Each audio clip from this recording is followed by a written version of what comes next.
Imagine a country hit by a sudden pandemic.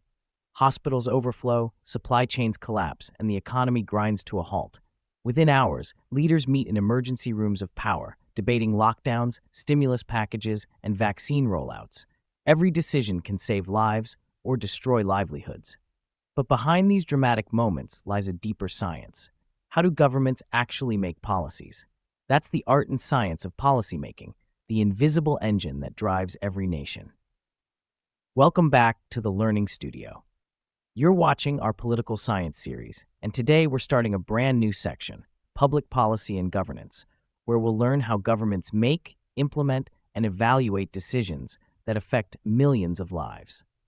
In this episode, we'll explore the policy-making process, how governments design responses to real-world crises like pandemics, inflation, climate change, or unemployment. And in our next episode, we'll move to a critical issue: corruption, accountability, and transparency, the three pillars that determine whether governance truly serves the people or falls prey to greed. What is public policy?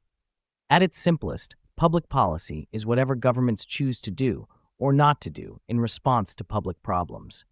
From setting fuel prices to deciding education budgets, every policy reflects choices, priorities, and trade-offs. But policies don't appear out of nowhere. They emerge from a process, a series of stages that guide how an idea becomes action. The policy cycle, from ideas to implementation. Agenda setting: issues become policies only when they capture public and political attention.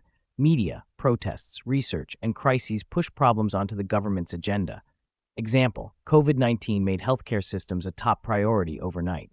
Policy formulation: experts, bureaucrats, and political leaders brainstorm options, drafting laws, budgets, and programs. Compromise often decides what's practical, not what's perfect.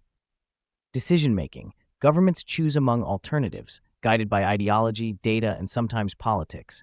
Implementation: policies come alive through ministries, local bodies, and public institutions. A good plan fails without proper execution. Evaluation: every policy is measured. Did it work or did it fail? Data, citizen feedback, and media scrutiny help improve or reform it. This policy cycle is not always linear. Politics, pressure groups, and emergencies often skip or reverse stages. Who shapes policy? Politicians provide direction and legitimacy.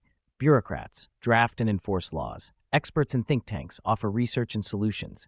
Media and civil society influence priorities and expose failures.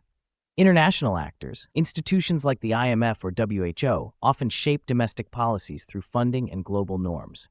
Crisis policymaking: during emergencies, like a pandemic or inflation surge, the process speeds up. Governments rely on rapid policy design, balancing urgency with accuracy. Mistakes happen, but so does innovation. The key challenge? Making fast decisions that remain fair, inclusive, and evidence-based. The policy-making process is the heartbeat of governance. It's where political vision meets administrative action, where ideas turn into real change. Understanding it helps us see how democracies respond to citizens' needs, and why sometimes, even with good intentions, policies fail.